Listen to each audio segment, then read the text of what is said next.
The fog came in from the harbor like a living thing, curling through the narrow streets of the old quarter, where gas lamps still flickered alongside modern streetlights. It moved with purpose, this fog with intention, threading between the ancient buildings, pooling in doorways, rising up the walls like something searching. Marguerite Voss stood at the window of her shop, watching the mist swallow the cobblestones one by one, erasing the world beyond her glass until nothing remained but the amber glow of her lamps and the soft tick of the clock on the wall. She had inherited the shop from her grandmother, and her grandmother from hers, 4 generations of women who had made their living with needle and thread in this cramped space where bolts of fabric lined the walls like sleeping sentinels. The shop itself seemed to exist outside of time, its wooden floors worn smooth by a century of footsteps, its windows clouded with age, its air heavy with the scent of old cloth and lavender sachets and something else, something that visitors sometimes remarked upon but could never quite name. The sign above the door read simply, Voss and Daughters, Est, 1847. No mention of what they did. Those who needed to know, knew. At 34, Marguerite was the last of her line. No daughters, no husband, no prospects for either. She had tried, once in her 20s, a relationship with a kind man who sold antique books 2 streets over. But he had not understood her work, had not understood the nights she spent with fabric that whispered secrets to her, had not understood why she sometimes wept over a stranger's wedding dress, or laughed at a joke told by a pair of gloves that had belonged to a woman dead for 100 years. He had thought her strange, and perhaps he was right. Perhaps all the women of her line had been strange, touched by something that set them apart from ordinary seamstresses, ordinary menders, ordinary lives, just the shop, the work, and the quiet satisfaction of bringing broken things back to wholeness. This was enough. This had to be enough. She specialized in restoration, antique textiles, heirloom garments, pieces so old and fragile that other tailors refused to touch them. Museums sent her medieval tapestries with holes in their hunting scenes. Collectors brought her Victorian morning gowns stiff with ancient tears. Estate lawyers delivered trunks of fabric that had been locked away for decades, waiting for hands skilled enough to understand them. Once, a man from the university had carried in a fragment of what he claimed was a saint's burial shroud, a piece of linen so old it seemed to crumble at the very act of observation. She had mended them all, every one, and with each mending, she had learned something of the lives these fabrics had clothed, the bodies they had embraced, the stories they had witnessed. This was her gift and her curse, to touch what was broken and understand what it had been when it was whole. Tonight, she expected no one. The fog had driven the city indoors, and the clock on her wall showed 10:30. She should have closed hours ago, but something had kept her there, some restlessness in her hands that made her unwilling to put down her work. It was a feeling she recognized from childhood. Her grandmother had called it the waiting, the sense that something was coming, something that required preparation, though you could never know what form it would take until it arrived. She had been repairing a christening gown from 1912, replacing the deteriorated lace with new pieces she had aged herself, using tea and sunlight and patience, when she heard the bell above the door. The man who entered did not seem to displace the fog so much as carry it with him. He brought the cold inside, and the dampness, and something else. A weight in the air, a pressure that made her ears ache as if she had descended too quickly from a great height. He was tall, taller than any man she had seen, and dressed in a long coat of indeterminate color, somewhere between black and the deepest burgundy, like wine spilled on shadow. His face was pale, angular, beautiful in the way of old portraits where the subjects seemed to exist in a different quality of light than the living. His cheekbones caught the lamplight like blades. His lips were the color of old bruises, and his eyes, when they met hers, were the gray of storm clouds over winter water, deep and cold and full of something that made her want to look away and keep looking forever. He said nothing. He simply looked at her, and in that look she felt something ancient and terrible and unutterably sad. It was the look of someone who had seen everything and lost everything and continued existing anyway, not because they wanted to, but because they had forgotten how to stop. "We're closed," she said, though she did not move toward the door. "I know." His voice was deep, accented with something she could not place. Not quite German, not quite Slavic, something older than either, something that predated the borders of modern nations. "I have been watching your light. You work late. I work until the work is done. As do I." He reached into the depths of his coat, and she noticed for the first time how his hands moved, slowly, deliberately, as if he were constantly reminding himself how to use them, how to exist in a body that had become unfamiliar through sheer duration. Then he withdrew something that made her breath catch in her throat. It was a cloak. Even bundled in his arms, she could see that it was immense, the fabric so dark it seemed to absorb the light around it, creating a void in the center of her bright shop. The darkness of it was not passive but active, hungry somehow, as if it were constantly consuming the light that touched it and was never satisfied. But it was the damage that arrested her, great tears in the material, burn marks along one edge that formed patterns too regular to be accidental. And worst of all, a stain across the shoulder that looked black in the lamplight, but which she somehow knew was old blood.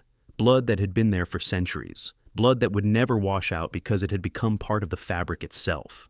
"I need this repaired," he said. Marguerite approached slowly, the way one might approach a wounded animal, carefully, respectfully, with an awareness that pain could make even the gentlest creature dangerous. She reached out and touched the fabric, and in that moment, something shifted behind her eyes. The world fell away.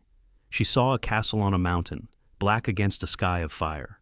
The castle was immense, towers rising into clouds, walls that seemed to have been carved from the mountain itself, windows that glowed with a light that was not quite natural. She saw armies clashing in snow turned red, heard the screaming of men and things that were not men, smelled blood and smoke and something else, something electric, something that crackled with power.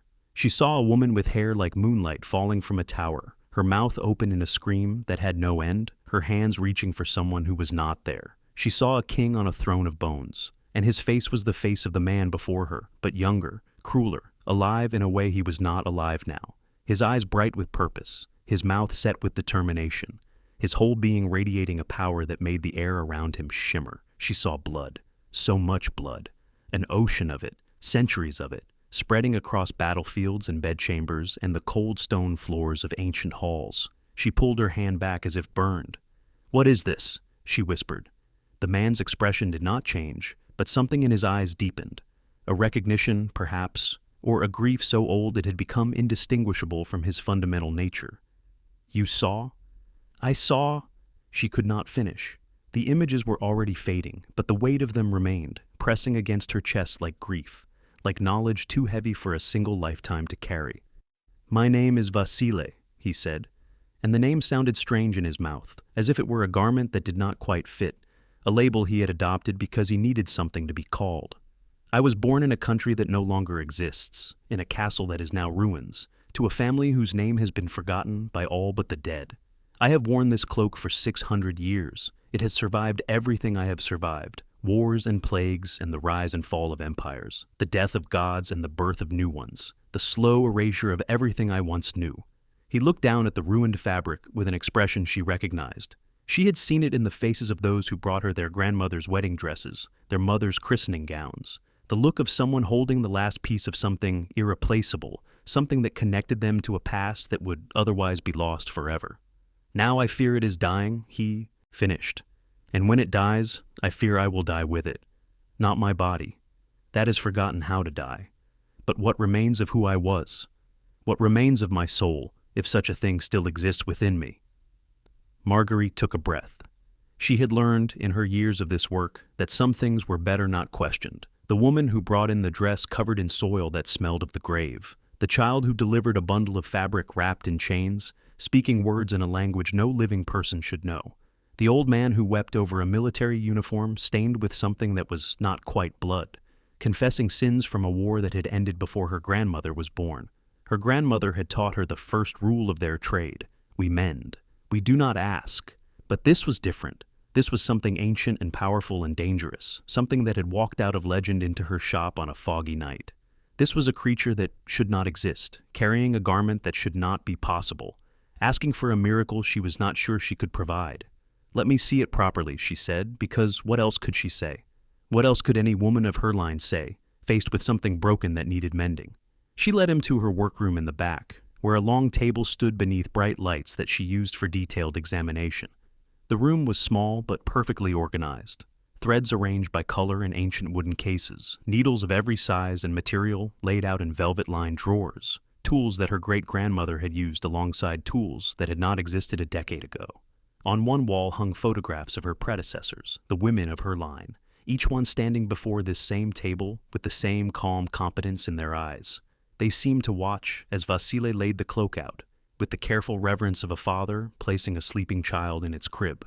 Under the lights, the damage was worse than she had thought. The tears were not clean cuts but ragged wounds, as if the fabric itself had been attacked by something with claws, or teeth, or weapons forged in places where the laws of physics did not quite apply. The burn marks formed a pattern she almost recognized. Runes, perhaps, or some older alphabet. A language written in fire across the surface of the cloth. She traced them with her finger and felt heat.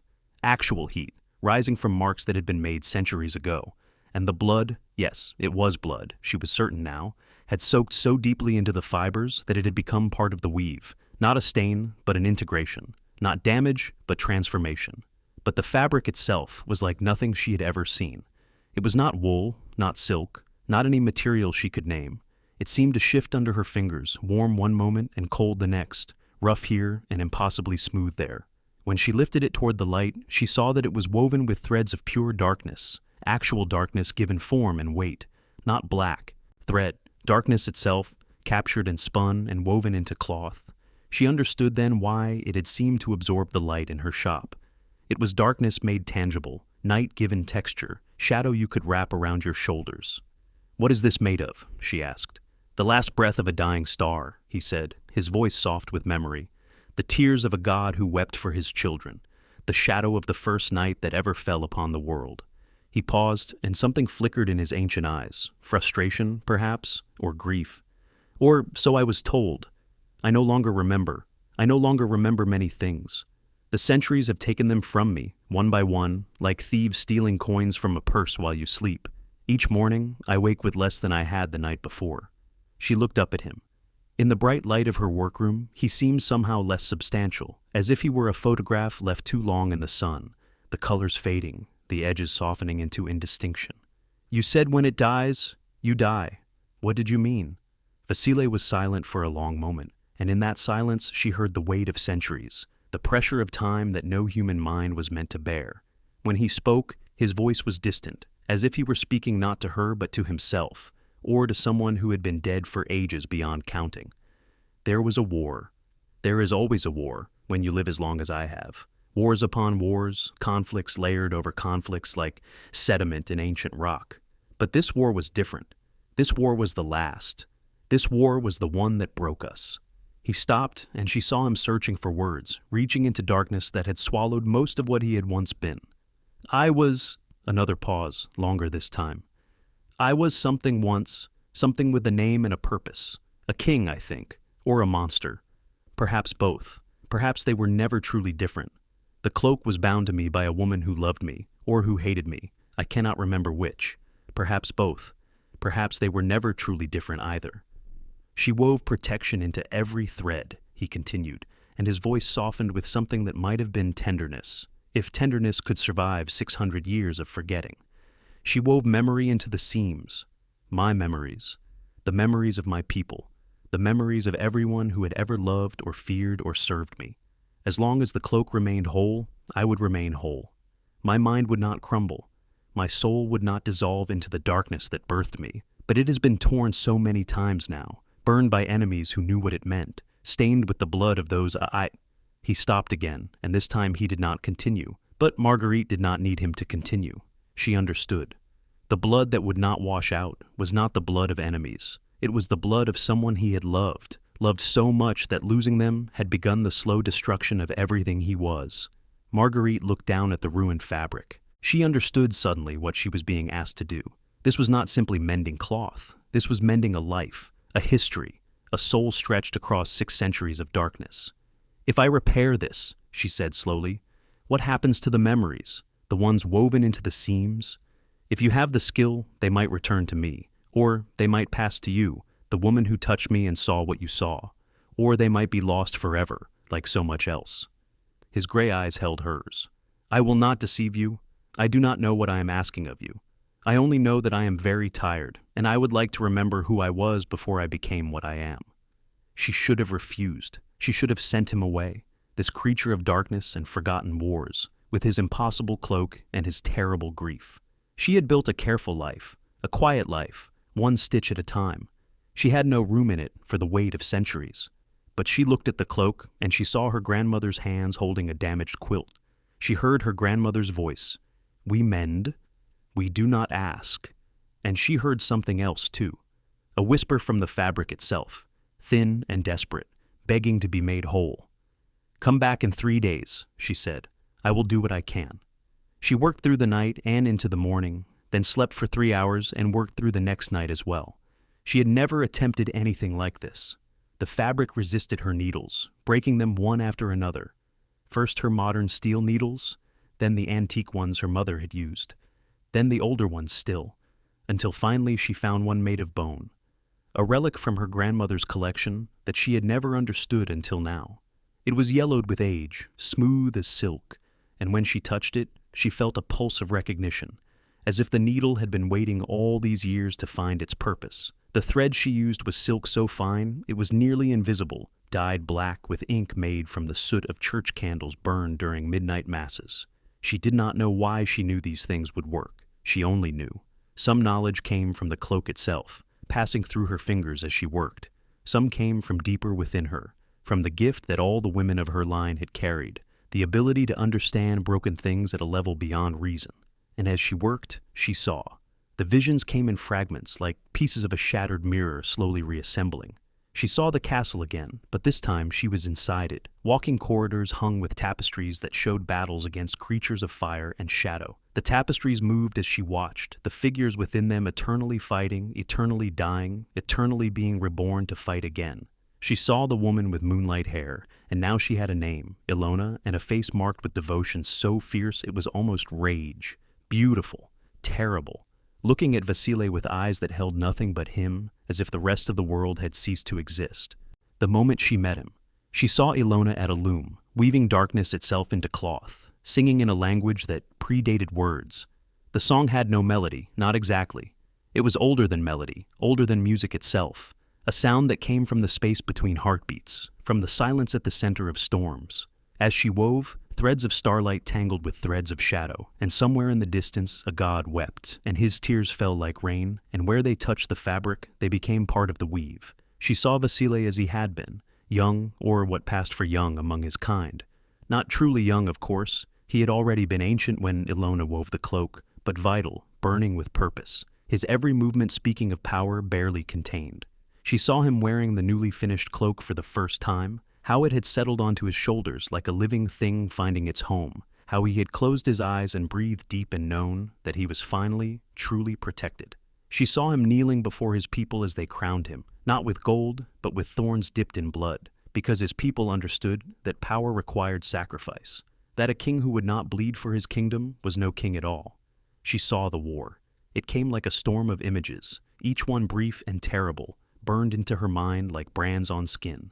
Armies of the dead rising from frozen earth, their mouths open in silent screams, their hands reaching for the living. Cities burning beneath a sky that rained ash, spires that had stood for millennia collapsing into infernos. Creatures she had no names for, tearing through ranks of soldiers. Things with too many limbs, things with faces that shifted and blurred, things that were less beings than absences, holes in the fabric of reality that consumed everything they touched. And at the center of it all, Vasile, the vampire king, they called him. Though he was not truly a vampire, not in any sense she understood, he was something older, something that predated the word itself. He fought with a sword that sang when it moved, with claws that extended from his fingers like thoughts made sharp, with a darkness that poured from him like water and drowned everything it touched. He was magnificent. He was terrifying. He was doomed. She saw him fighting. She saw him winning. She saw him losing. She saw battlefields where victory and defeat blurred into something worse than either. Pyrrhic triumph, hollow success, the slow realization that even if they won, they would lose everything that mattered. She saw him hold Ilona's body as she died. This was the vision that nearly broke her. This was the image that made her drop her needle and press her hands against her eyes, trying to unsee what could not be unseen. Vampires were not supposed to die. She understood that now, understood it in her bones. Death was supposed to be something they had transcended, something they had left behind along with warmth and daylight and the need to breathe. But Ilona died. She died in the worst way possible, torn apart from the inside by the very magic she had woven into the cloak. A trap, Marguerite understood. set by their enemies, woven into the loom itself, activated by love. The magic that bound the cloak to Vasile had been corrupted, twisted. When he held Ilona, the cloak tried to protect him, and the protection became a weapon, turning against the one thing he loved most. The more he held her, the more she suffered. The tighter he clung, the faster she burned. She begged him to let go. He could not. She screamed. He could not. Marguerite dropped her needle. She was weeping. She had been weeping, she realized, for hours. The fabric beneath her hands was damp with her tears, and somehow, impossibly, the tears were being absorbed, drawn into the weave like rain into soil. The cloak was drinking her grief, adding it to its own, making her part of the story it had been telling for 600 years. She understood then what the cloak truly was. It was not just armor. It was not just memory. It was grief made manifest. 6 centuries of sorrow given form and weight. Every tear in the fabric was a wound Vasile had suffered, not to his body, which healed almost instantly, but to his heart, which had never healed at all. Every burn was a loss he had endured, a piece of himself that had been taken by enemies who knew that you could not destroy him, but you could make him wish you had. And the blood that would not wash out, the blood was hers, Ilona's. She had died into this cloak, her essence mixing with the fabric she had created, becoming part of the protection she had meant to give him. When the trap activated and her body failed, her spirit had fled into the only vessel strong enough to hold it. The cloak she had woven with her own hands, from her own love, from the very essence of her devotion. She was still here, still woven into every thread, still trying to keep him whole, even from beyond death, still loving him with a love that 6 centuries of silence could not diminish. Marguerite picked up her needle. She understood now. She understood what she was really doing, not just mending cloth, but completing a spell that Ilona had begun 600 years ago. The cloak was a vessel. The memories were seeds, and she, Marguerite, was the gardener who could finally make them bloom. She worked for another day and another night. She repaired the tears with stitches so fine they were invisible to the naked eye, using techniques that came to her from somewhere beyond knowledge, beyond training, beyond anything she had learned in her 34 years of ordinary life. She treated the burns with oils her grandmother had taught her to make, oils that smelled of forgotten gardens and rain on ancient stone, and something else. Something that reminded her of the way the air felt before lightning struck. And the blood, she did not try to remove it. She understood now that to remove it would be to remove Ilona entirely, would be to complete the destruction their enemies had begun all those centuries ago. That was something she would not do. That was something no woman of her line would ever do. Instead, she wove around it. She incorporated it into the pattern, making the stain into a design, a woman's face, barely visible, appearing only in certain light, a memorial, a reminder, a presence that would never be erased. When she finished this part of the work, she felt something shift in the fabric, a softening, a warming, as if Ilona herself had recognized what Marguerite was doing and was grateful for it. On the 3rd night, she finished. She sat back from her work and looked at what she had done. The cloak lay whole upon her table, more beautiful than it had been when new, not despite the damage, but because of it. The repairs were invisible, yes, but they were also something more. They were a continuation. They were a new chapter in a story that had been waiting 600 years for someone to write it. The fabric seemed to breathe now, pulsing with a soft light that was not quite darkness and not quite dawn. Something in between, something that belonged to the hour when night surrendered to morning, or morning surrendered to night. Where there had been ruin, there was restoration.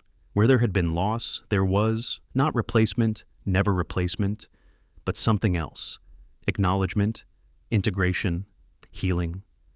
She reached out and touched the face she had woven into the stain, and Ilona spoke to her. Not in words, not in any language that could be written or spoken or understood by ordinary minds. She spoke in images, in feelings, in a rush of memory that was not her own. Marguerite saw Vasile through Ilona's eyes, not the monster, not the king, not the vampire king of legend and nightmare, but the man beneath. The man who brought her flowers that bloomed only in moonlight because he had heard her say once, just once, that she thought moonflowers were beautiful. The man who read poetry to her in languages that had been dead for millennia, translating as he went, stumbling sometimes over words that had no equivalent in any tongue she knew. The man who wept when their enemies came and swore he would protect her, protect all of them, even if it cost him everything he was. She saw Ilona weaving the cloak, pouring her love into every thread, not knowing that their enemies had poisoned the loom, not knowing that her love would become her death, not knowing that she would spend 6 centuries dissolved into fabric, watching the man she loved forget her piece by piece, unable to speak, unable to touch, unable to do anything but hold him together as he fell apart. She saw Ilona's final thought, clear as a bell, sharp as grief. Find someone who can hear me. Find someone who can tell him. Find someone who can mend what I could not. 4 generations of seamstresses, 4 generations of women with the gift of understanding broken things, 4 generations leading to this moment, to this shop, to these hands. Marguerite opened her eyes. Vasile was standing in the doorway of her workroom. He had not knocked. Perhaps creatures like him never knocked. Or perhaps he had felt the cloak calling to him, had felt Ilona reaching across the distance between them, and had come without thinking, without deciding, drawn by a love that even death could not diminish. "It is finished," she said. Her voice was hoarse, strange to her own ears, the voice of a woman who had not slept in days, who had wept until she had no tears left, who had touched something sacred and been changed by it. He approached slowly, his eyes on the cloak. She saw him notice the restoration, the invisible repairs, the way the fabric lived again. She saw him notice the face woven into the stain, and she saw him stop. She saw him recognize. "Ilona," he whispered, and then he was on his knees beside the table, his ancient hands trembling as he touched the face of the woman he had loved. His shoulders shook, no tears fell. Perhaps he had forgotten how to weep, but the sound that escaped him was the sound of 6 centuries of grief finally finding release. "She is still here," Marguerite said softly. "She never left. She has been holding you together all this time, keeping you whole, waiting for someone who could hear her, who could tell you."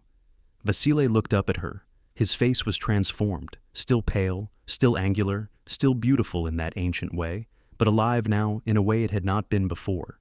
The emptiness was gone from his eyes, replaced by something bright and terrible and desperately human. "Tell me," he said. "Tell me everything." She told him. She told him about the visions she had seen while mending, the castle, the coronation, the war. She told him about Ilona at the loom, singing darkness into cloth. She told him about the trap, the poison magic, the death that was not quite death. She told him about 6 centuries of silence, of watching, of waiting. And as she spoke, she saw the memories returning to him. His eyes grew distant, then focused, then distant again, as image after image surfaced from the depths where they had been buried. He remembered his name, his true name, not Vasile, which was only the latest of many, but something older, something in a language that no longer had speakers. He remembered his kingdom, not a place on any modern map, but a realm between realms, a country made of twilight and the spaces between heartbeats. He remembered his people, not vampires, not quite, but something parallel to humanity, something that had evolved in darkness and learned to find beauty there. He remembered Ilona, not just her face, not just her death, but everything. The way she laughed at his pomposity, the way she argued with his generals, fearless in a court of monsters, the way she looked at him when they were alone, as if he were not a king at all, not a creature of darkness, but simply a man who needed to be seen. He remembered why he had worn the cloak for 600 years, refusing to let it go even as it fell to pieces around him. He remembered that it was the last thing she had touched. He remembered that somewhere in its threads he could still smell her hair. "I forgot," he said when Marguerite had finished. "I forgot all of it. The centuries, they eroded me. Each year took something away. I knew I had lost something precious, but I could no longer remember what it was. I only knew the grief, only the weight, only the emptiness where something beautiful used to be. But you remember now. Because of you. Because of what you did." He looked at the cloak, at the face woven into the fabric. "You gave her back to me. You gave me back to myself." Marguerite shook her head. "I only mended what was already there. The memories were in the cloth. Your wife, she preserved them. She kept them safe, waiting for someone who could release them. And you could. You touched the cloak and you saw. Why?" It was a question she had asked herself through 3 days and nights of work. The answer, when it came, was simple and strange. My grandmother could see things in old fabric. So could her mother, and hers before that. We have always had this gift, or this curse, to touch what is broken and understand what it was when it was whole, to read the stories written in thread. She paused. "I never knew why until now. I think it was always leading here. 4 generations of women, developing this skill, passing it down, waiting for the moment when it would be needed." "You believe it was fate?" I believe in stitches, she said. I believe that everything is connected, even when we cannot see the thread. Vasile rose from his knees. He picked up the cloak with hands that no longer trembled and swung it around his shoulders. As the fabric settled against him, Marguerite saw a change, the pallor fading from his skin, the emptiness in his eyes filling with something warm and living. The cloak was feeding him, she realized, not blood, not life force, but memory itself. It was giving him back the centuries he had lost, one thread at a time. There is a price, he said. There is always a price. What do I owe you for this miracle? Marguerite thought of her quiet life, her careful routine, her shop where she mended the broken things of strangers. She thought of the visions she had seen, the castle, the war, the love that had outlasted death itself. She thought of Ilona, trapped in fabric for 600 years, speaking at last through the hands of a seamstress in a foggy city by the sea. Tell me about her, she said. Tell me about your kingdom, your people, your wars. Tell me the stories that the cloak has kept all these years. That is my price, to know what I have touched, to understand what I have mended. Vasile smiled. It was a strange expression on his ancient face, as if the muscles had forgotten how and were slowly remembering. That will take more than one night. Then come back tomorrow, and the night after that. Come back as many nights as it takes. He studied her for a long moment. You are not afraid of me. I have held your grief in my hands. I have woven your wife's face into your cloak. I have seen what you were and what you have become. What is there left to fear? Everything, he said softly. I am still what I am. I still hunger. I still hurt. The memories have returned, but they have not changed my nature. I am still the vampire king, and the darkness is still my home. Then I will leave a light on, Marguerite said, so you can find your way. He came back the next night, and the night after that, and all the nights that followed. He told her stories of his kingdom, the Twilight Realm, he called it, a place that existed in the moment between sunset and darkness, accessible only to those who knew the way. He told her of his people, the Shadowborn, who had lived there since before humanity learned to fear the night. He told her of the wars they had fought against entities of pure destruction, beings from the void between stars who sought to unmake everything that was. He told her of Ilona, how they had met, how they had loved, how she had sacrificed everything to give him a chance to survive. He told her of the long centuries after, the slow erosion of memory, the gradual forgetting that was worse than any death. And Marguerite listened. She mended other things as well, garments brought to her by the living, who did not know that a creature of darkness sat in her back room, drinking tea that he could not taste, and remembering a world that no longer existed. She kept her shop, kept her routine, kept her careful life. But at night, when the fog rolled in from the harbor, she sat with Vasile and listened to the stories that the cloak had kept. Months passed, then years. She grew older. He did not. But something in him changed nonetheless, a softening, a warming, as if the memories he had recovered were teaching him how to feel again. He brought her gifts sometimes, strange things from his lost realm, objects that should not have survived the centuries but somehow had. A mirror that showed not reflections but possibilities. A flower that bloomed only when someone nearby was dreaming. A book written in a language she could not read but somehow understood. She never asked him to stay. He never asked her to go. They existed in the space between those questions, in the twilight realm of their own making. One night, many years later, he arrived to find her at her work table, mending a tear in a child's baptismal gown. Her hands moved more slowly now, and her hair had gone silver, but her stitches were still invisible, her work still miraculous. There is something I must tell you, he said. She did not look up from her work. Then tell me. The cloak is whole now, more than whole. It is stronger than it has ever been, and with it I am stronger, strong enough to return to my kingdom, strong enough to rebuild what was lost. Her needle paused. You are leaving. I must. There are others of my kind, scattered across the world, forgotten as I was forgotten. The cloak remembers them now. It calls to them. I must answer. She set down her work and looked at him. He was unchanged, of course. The same pale face, the same gray eyes, the same ancient beauty. But she could see things in him now that she had not seen before. Kindness where there had been emptiness, hope where there had been only grief. You have given me back my purpose, he said. You and Ilona together. I know now why I survived the war, why I wandered the centuries, why I found your shop on that foggy night. I survived so that I could remember, so that I could return, so that I could gather my people and lead them home. Then go, she said. Lead them. Rebuild your kingdom. Make something beautiful out of all that darkness. He knelt before her, as he had knelt before the cloak all those years ago. Come with me. The words hung in the air between them. She thought of all the nights they had spent together, all the stories he had told, all the pieces of his world that she had come to love through his words. She thought of the shop, the work, the careful life she had built one stitch at a time. She thought of the vision she had seen in the cloak, the castle on the mountain, black against a sky of fire. She had seen herself there, in that vision, standing at a window, looking out over a realm of twilight, her hands still working, still mending, still making broken things whole. I am old, she said. You will not be in my kingdom. Time moves differently there. You might have centuries yet, if you wished them. I would outlive everyone I know. You would know new people, my people. They would love you as I... He stopped, and for the first time in all their years together, he seemed uncertain. As I have come to love you. Marguerite reached out and touched his face. His skin was cool, smooth, unchanging, so different from her own weathered hands. I have loved you since the first night, she said, since you brought me a cloak made of starlight and tears and asked me to mend it. I loved you when I wove Ilona's face into the fabric. I loved you when you knelt and wept for her. I have loved you for years, in silence, because I knew you were not mine to love. You belonged to her. You belonged to your grief. You belonged to a world I could never enter. And now? Now you are offering me that world. Now you are telling me that your grief has healed, that your heart has room for something new. She smiled, and in her smile was all the weariness and wonder of a life spent mending broken things. Ask me again.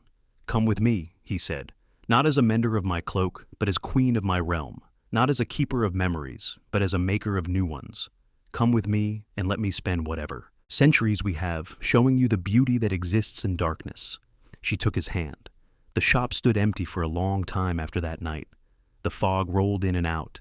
The gas lamps flickered and eventually failed. The sign above the door faded until the letters could barely be read. Years passed, decades. The city grew and changed around the little building in the old quarter, and people forgot there had ever been a seamstress there, a woman who could mend anything, who could touch broken fabric and understand what it had been when it was whole. Then, one foggy evening, a young woman found her way to the door. She was the great-great-granddaughter of Marguerite's cousin, though she did not know it. She knew only that she had always felt drawn to old things, broken things, things that needed mending. She knew only that she had inherited a key to a shop that had been in her family for generations, though no one remembered why. She knew only that when she opened the door and stepped inside, she felt as if she had come home. The shop was exactly as Marguerite had left it. Bolts of fabric lining the walls, needles arranged by size, a long table in the back where the most delicate work was done. And on that table, as if waiting for her, was a package wrapped in paper that had not yellowed with age. Inside was a letter, written in a hand she did not recognize. To the next daughter of our line, I have gone to a place where I am needed, but the work continues, as it has always continued, as it will always continue. There are broken things in this world that need mending. There are memories trapped in fabric, waiting to be released. There are creatures of darkness and light who carry their grief like garments and need someone to make them whole. You have the gift. I know you do, or you would not be reading this. Use it well. Mend what is broken. Listen to what the cloth tells you.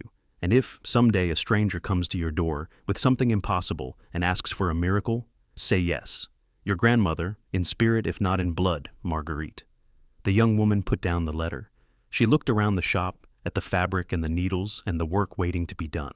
She thought of all the broken things she had ever wanted to fix, all the stories she had sensed trapped in old cloth, all the times she had touched something ancient and felt a whisper of memory that was not her own. Outside, the fog was rolling in from the harbor. Somewhere in the distance, a bell tolled midnight. She picked up a needle and she began. In the twilight realm, in a castle that existed in the moment between sunset and darkness, a queen stood at her window and watched the last light fade from the sky.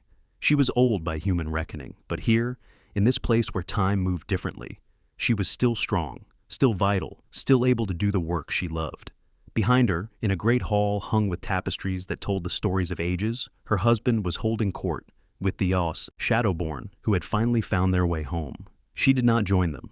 She preferred the quiet of her chambers, the familiar weight of needle and thread in her hands. She was mending something now, a tear in the fabric of reality itself, a wound left by one of those ancient enemies who still sometimes found their way through. It was delicate work, requiring patience and skill, and an understanding of how things were meant to fit together. She had been doing this work for a very long time. On the table beside her lay a cloak of impossible darkness, restored and whole, pulsing with soft light.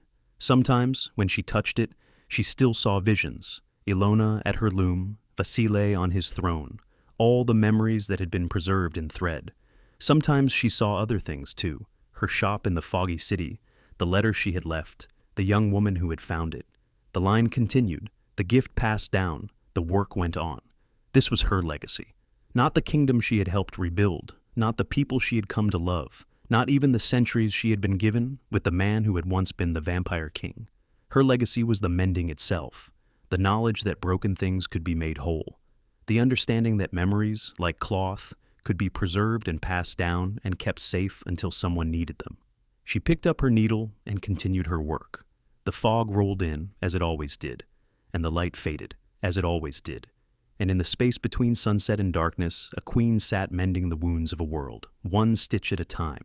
This is how the story ends, not with death, not with transformation, not with any of the dramatic endings that fairy tales prefer. It ends with work, with patience, with the quiet miracle of restoration. It ends with a needle and thread, and hands that know how to make broken things whole. It ends, as all the best stories end, with the promise that it will continue. Somewhere, in a foggy city by the sea, a door is opening, a bell is ringing, a stranger is entering with something impossible in their arms, and someone is saying yes.